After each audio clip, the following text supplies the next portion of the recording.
Hello friend, જય Shri Krishna. Fibre વિટામિનથી ભરપૂર અને પેટ ભરીને ખાશો તો પણ વજન પણ નહીં વધે અને એકદમ ઓછા તેલમાં અને એકદમ ઓછા સમયમાં અને શાકભાજીથી ભરપૂર એવો ઘરના જ મસાલા સાથે આ નાસ્તો આપણે એકદમ હેલ્ધી અને ટેસ્ટી તૈયાર કરશું. તો તેના માટે 1 વાટકો મેં ચણાનો લોટ લીધો છે, 1 વાટકો જુવારનો લોટ લઈશું. જુવારનો લોટ અત્યારે ગરમીમાં શરીરને ઠંડક આપશે. 1 વાટકો રવો લઈશું, એનાથી આ નાસ્તો ક્રિસ્પી બનશે. જો તમારા આગળ જુવારનો લોટ ના હોય તો તમે ઘઉંનો લોટ પણ લઈ શકો. તો ત્રણેયનું પ્રમાણ મેં એક જ સરખું લીધું છે. તો આ નાસ્તાને થોડો ખાટો મીઠો બનાવવા મેં ઘાટી અને ખાટી છાશનો ઉપયોગ કર્યો છે. તો જેમ જોઈએ એમ છાશ એડ કરી અને આ મિશ્રણ તૈયાર કરશું. તો ગાંઠા ના રહે એ રીતે આ મિશ્રણ આપણે તૈયાર કરી લઈએ. અત્યારે મેં કોઈ પણ મસાલાનો ઉપયોગ કર્યો નથી, આપણે પાછળથી મસાલાનો ઉપયોગ કરશું. તો છાશ એડ કરીને આ રીતનું ઘટ એવું મિશ્રણ તૈયાર કરી લેશું.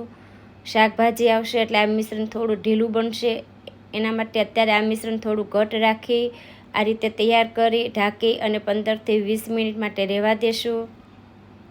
તો શાકભાજીમાં જોઈએ તો ગાજર, કેપ્સિકમ, કાંદા અને કોબી લીધા છે. તો આ રીતે મેં મોટા જ ટુકડા કર્યા છે. હવે મિક્સર જારની અંદર આપણે પહેલાં ગાજરને લેશું, થોડા અધકચરા કરી અને કોબીને લેશું. તો ગાજર કડક હોય છે એટલે મેં થોડા પહેલાં અધકચરા કરી લીધા. કોબી એડ કરી અને અધકચરું આપણે ક્રશ કરી લેશું. તો આ રીતે કરવાથી આ નાસ્તો એકદમ સરસ બનશે અને લોટ સાથે સરસ મિક્સ પણ થઈ જશે. તો એક બાઉલની અંદર લઈ લઈએ.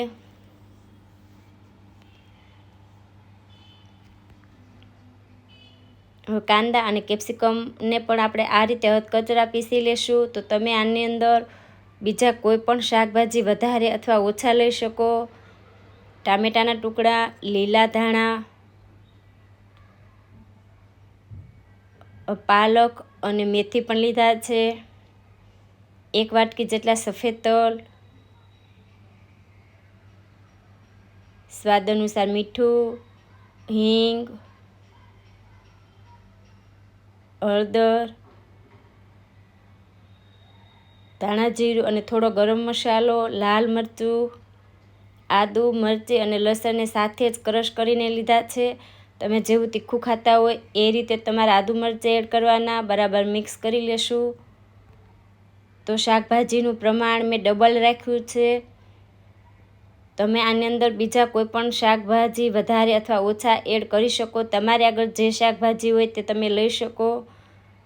તો લોટનું પ્રમાણ 3 વાટકા છે, તેની સામે શાકભાજીનું પ્રમાણ મેં 6 વાટકા લીધું છે.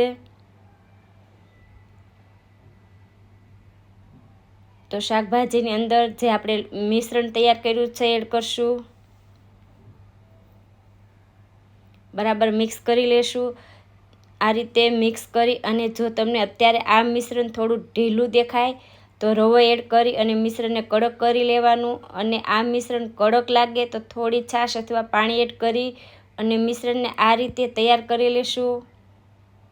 તો સોડા કે ઈનોનો મેં ઉપયોગ કર્યો નથી, છતાં આ નાસ્તો એકદમ ટેસ્ટી બનશે અને પોચો પણ બનશે. તો એક પેનની અંદર તેલ લઈશ, મેં સફેદ તલ એડ કર્યા છે. તમે એની જગ્યાએ રાઈ અથવા જીરું પણ લઈ શકો. અને આ રીતે મિશ્રણ પાથરી અને આપણે પુડલાની જેમ પાથરી દેશું. તો પુડલા આપણે પતલા હોય છે પણ આ નાસ્તો મેં એનાથી થોડો જાડો રાખ્યો છે. ગેસની ફ્લેમ મીડિયમ રાખી અને આ નાસ્તાને આપણે કૂક થવા દેશું. તો 1 થી 1.5 મિનિટ જેવું થશે ત્યાં સુધી આ નાસ્તાને આપણે કૂક થવા દેવાનો. ગેસની ફ્લેમ હાઈ રાખવાની નથી, ગેસની ફ્લેમ મીડિયમ જ રાખવાની છે. મીડિયમ રાખી અને આ નાસ્તો બનાવશો તો બંને સાઈડ ક્રિસ્પી થશે અને અંદર સુધી કૂક પણ થઈ જશે અને ખાવાની પણ મજા આવશે. તો આ રીતે 3 મિનિટ જેવું થશે એટલે આ નાસ્તો બનીને તૈયાર થઈ જશે. તો આ રીતે મેં બધા જ પુડલા બનાવીને અને આ નાસ્તો તૈયાર કર્યો છે. તો આ નાસ્તો એકદમ હેલ્ધી બનશે, ટેસ્ટી પણ બનશે અને દાંત વગરના હશે તે પણ ખાઈ શકશે. તો એકદમ હેલ્ધી ટેસ્ટી નાસ્તો બનીને તૈયાર છે. તમે પણ એકવાર ચોક્કસ ટ્રાય કરજો.